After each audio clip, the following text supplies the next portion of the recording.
Hello বন্ধুরা, senior teaching YouTube চ্যানেলে তোমাদের স্বাগত। তো বন্ধুরা, আজকে 2025 সালের মাধ্যমিকের যে গণিত পরীক্ষাটি হলো, এই গণিত পরীক্ষার কোশ্চেন পেপারটা আমি পেয়েছি। এই প্রশ্নপত্রের আমি যে সমস্ত প্রশ্নগুলো আছে আমি করে দিচ্ছি, তোমরা অবশ্যই ভিডিওটি দেখতে থাকো। তো দেখো, প্রথমে যে সমস্ত এমসিগুলো পড়েছে, যে একটা বলা হয়েছে যে মধ্যমা 64 হলে এক্স প্লাস ওয়ার মান কত, এটা উত্তর হবে বিয়েরটা 126। এরপরে এক লম্বিতাকার চোঙ ও একটি অর্ধগোলকে ব্যাসার্ধ সমান এবং তাদের আয়তনের সমান, চোঙটি উচ্চতা অপেক্ষা অর্ধগোলকটি উচ্চতা শতকরা কত বেশি, এটা উত্তর হবে 50%।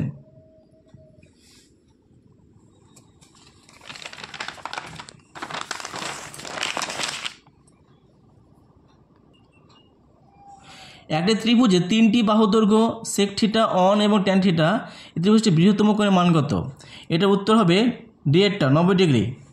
ও কেন্দ্র বৃত্তে এ বি একটি ব্যাস, এসি যা কেন্দ্রে 60 ডিগ্রি কোণ উৎপন্ন করলে কোণ ও সি এর মান কত হবে, এটা উত্তর হবে 30 ডিগ্রি। এ অনুপাত 2 এবং বি অনুপাত 5 হলে এ বি এর কত পার্সেন্ট সমান হবে, এটা উত্তর হবে 40। বার্ষিক X% সরলতা হারে ওয়াই টাকা জেড বা সুদ কত হবে, এটা উত্তর হবে অপশান এ XYZ বাই 1200 টাকা।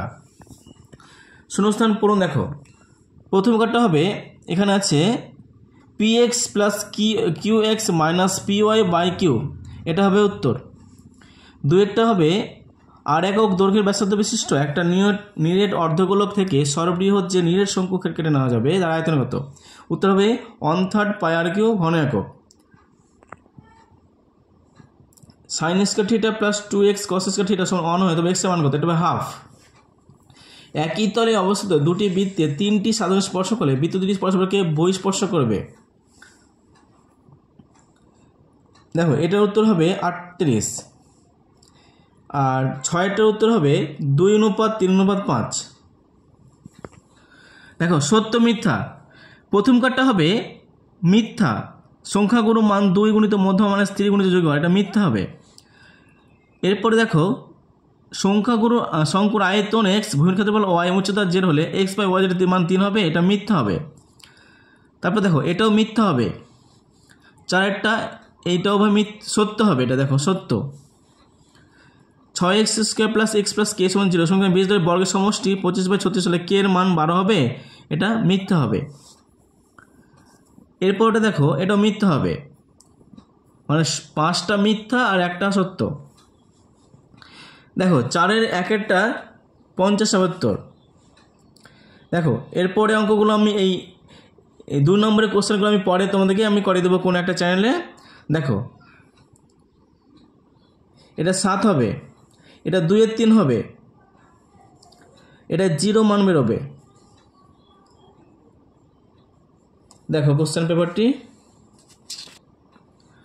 দেখো একদম সহজ প্রশ্ন পড়েছে, দেখে নাও। দেখো, একদম সহজ দিয়েছে, সেম অঙ্ক আগে দিয়েছে একটা। দেখো, একটি যৌথ ব্যবসায় সমর ও মহিমের প্রত্যেকের মূলধন 20,000 টাকা। 6 মাস পরে সমর আরও 5,000 টাকা দিল, কিন্তু মহিম 5,000 টাকা তুলে নিল। একদম আমাদের এই অংশী কারবার থেকে অঙ্কটা দিয়েছে, আর এটার নাম চেঞ্জ করে দিয়েছে, বাকি নাম আর সংখ্যা চেঞ্জ করেছে, কিন্তু একই অঙ্ক আছে আমাদের বইয়ে। দেখো, 16কে এরূপ দুটো অংশে বিভক্ত করো যেন ভিত্তির অংশের বর্গের দ্বিগুণ ক্ষুদ্রতর বর্গের চেয়ে 164 বেশি হয়, এটা বেশ ভালো। এটা উদাহরণ থেকে অঙ্কটা দিয়েছে। দেখো, যে কোনো একটা করতে হবে তোমাদের। এই অঙ্কটা বেশ সহজ দিয়েছে খুবই, এটাও সহজ আছে। দেখো, যেই আমি 4টি উপপাদ্য বলেছিলাম তার মধ্যে দেখো দুটো চলে এসছে, হ্যাঁ 38-এরটা আর উপপাদ্য 49-টায় দুটোই চলে এসেছে। আশা করি তোমাদের খুব ভালো পরীক্ষা হয়েছে। দেখো, এখানে প্রয়োগও কিন্তু কমন আমাদের, এটা কমন এটাও কমন, দুটোই কমন। দেখো, জ্যামিতিক পদ্ধতিতে 2√3 মান নির্ণয় করো। অনেকে ভাবছে যে কি কঠিন দিয়েছে, তা নয়। 2√3 মান হচ্ছে, এটা হবে √12, এই √12 মান নির্ণয় করতে হবে।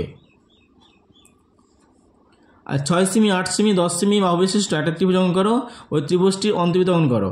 এটা তো সহজ, জানো যে একটা যে কোনো ভূমি নিয়ে নেবো, তারপরে দুটো বাহু 6 সেমি 8 সেমি, তাকে অন্তর্বৃত্ত করতে হবে।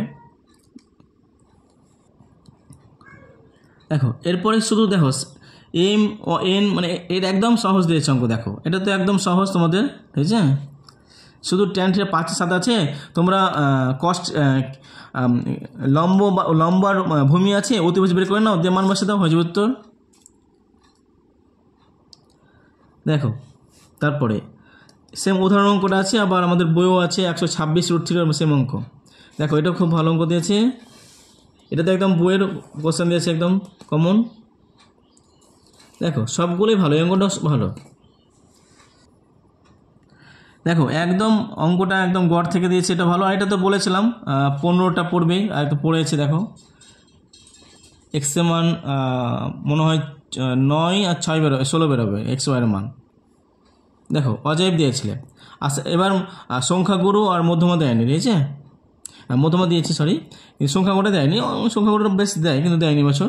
বাট ভালোই প্রশ্ন, তোমাদের প্রশ্ন ভালোই দিয়েছে।